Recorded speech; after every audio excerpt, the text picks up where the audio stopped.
என்ன வேணா பேசுவாரா? சாரி, அவன் பேசுற அளவுக்கு நான் விட்டுருக்க கூடாது. ஆனா நீ தாங்கிக்கணும்னு என்ன அவசியம்? விடு, அந்த ஆளு எல்லாமே மாறிடும். எனக்கு புரியுது ரோகிணி, ஆனா என் படிப்புக்கு என்ன? ஆமா, ஆனாலும் நான் கிளைண்ட் அட்டெண்ட் பண்றேன்ல, நீ பிடிச்ச வேலைக்கு தான் போவேனா? தினமும் இதே மாதிரி முத்திக்கிட்ட பேச்சு வாங்கிட்டு தான் இருக்கணும். இன்னைக்கு நீ இன்சல்ட் ஆகி நிக்கிறதையும் என்னால பாத்துட்டு இருக்க முடியாது. இன்னைக்கு நீ வர. சரி ரோகிணி, ஐ கேன் அண்டர்ஸ்டாண்ட். இன்னைக்கு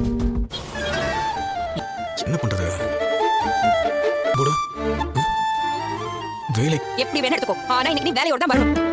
அப்புறம் வரல, வேலைக்கு ஆட்கள் தேவைன்னு போடு. ஆமா, ஏரோப்ளேன்ல போயிருந்தா அதை ஓட்ட தெரியும் அர்த்தமா? வேலை செஞ்சா சப்ளையர்னா கிச்சன்ல இருந்து எல்லாத்தையும் எடுத்து வந்து சப்ளை பண்ணணும். ஆர்டர் எடுக்கிற வேலை. கையில நோட்டை வச்சுட்டு எழுதிக்கிட்டா கரெக்ட் தான். இப்போ எந்த வேலைக்கு எவ்வளவு சம்பளம் சார்? அப்ப சப்ளையர் சேர்ந்துக்கிறியா? இல்ல சார், இந்த போன நோண்டிட்டுலாம் இருக்கக்கூடாது. தெரிஞ்சவங்களை கூட்டிட்டு வந்து சாப்பாடெல்லாம். ஆமா, பாக்க நீ பெரிய இடத்து பையன் மாதிரி இருக்க. நிறைய படிச்சிருக்க, அதனால தான் கேட்கறேன், என்ன படிச்சிருக்கேன்? அதான் வேலைக்கு சேர்ந்தாச்சுல, போய் வேலை பாரு. நீ என்ன கடையில அங்க இருக்கற? இல்லங்க, ராத்திரிக்கு டிஃபன் பண்ணனும்லங்க. மாவரிக்கு அரிசி ஊற சொல்லிருக்காங்க. உடனே நான் கிளம்பி போணும். நான் கடையில பண்ணிக்கவா? நீங்க அங்க போய்டுங்க. நீங்க அவ்வளவுதான், பூ சீக்கிரமா காலி ஆயிடும். கல்லால பாதி காசு கூட சேராது. ரோகிணி, மா பா. நான் எல்லாரும் கூப்பிடுறேன். எல்லாருக்கும் விஷயம் சொல்லணும். பா உட்காருங்க. பா இங்க உட்காருங்க. என்ன விஷயம்? இப்ப நான் கரெக்ட்டா முடிவு எடுத்துக்கறேன். தள்ளுண்டி பேசுமா? அன்னைக்கு இவன் மட்டும் சமாளிக்கிற மாதிரியும் பொண்டாட்டி நல்லா பாத்துக்கிற மாதிரியும் அல்வாலாம் வாங்கிட்டு கொடுத்துற. இது பயங்கர வைக்க சொன்னீங்க. அது வெளியே வாழும், தரையிலும் வாழும். ஆனா அதே நட கொண்டு போய் ஒரு தொட்டில போட்டேன்னு வச்சுக்கே. உங்களுக்கு பேசாம இருக்க சொல்லுங்க. மனோஜ் ஏதோ சொல்ல வரான். ஆமா, இவன் பெரிய தக்கிட்டு நீ சொல்ற வேலைக்கு போறவன் நான் இல்லன்னு சொல்ல வரேன்.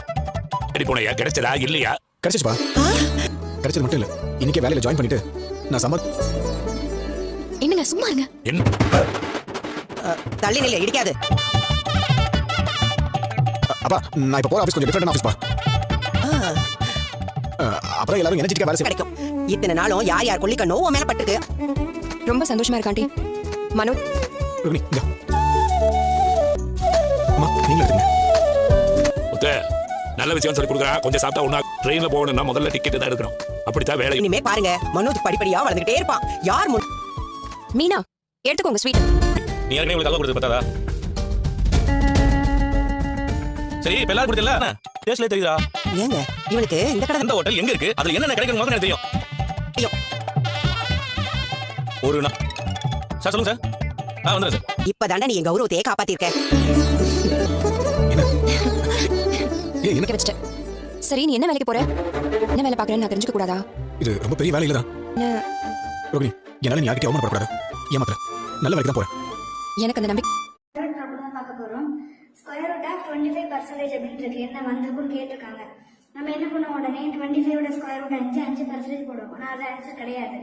எப்படின்னா ஸ்கொயர் ரூட்ல 25% இருக்கு. அப்போ எப்படி எழுதிக்கலாம்? Square root of 25% meaning divided by 100 எழுதியாச்சு. இப்போ இதுல மொத்தமா வெளியே எடுப்போம். 5ஓட ஸ்கொயர் 25, 10ஓட ஸ்கொயர் 100, அப்போ 5/10 இருக்கு. இப்போ பின்னத்துல இருக்கு. பின்னத்துல இருந்து சதவீதம் மாத்தனா என்ன பண்ணணும்னா இன்ட்டு 100 மட்டும் பெருக்கி எழுதணும். 0 கட் பண்ணலாம். அப்போ ஆன்சர் என்ன வரும்? 50% அப்படின்னு கிடைக்கும். இந்த மாடல் ஒரு சம் கொடுத்துருக்கேன். சால்வ் பண்ணிட்டு ஆன்சர் கமெண்ட் பாக்ஸ்ல சொல்லுங்க. தேங்க்ஸ் ஃபார் வாட்சிங்.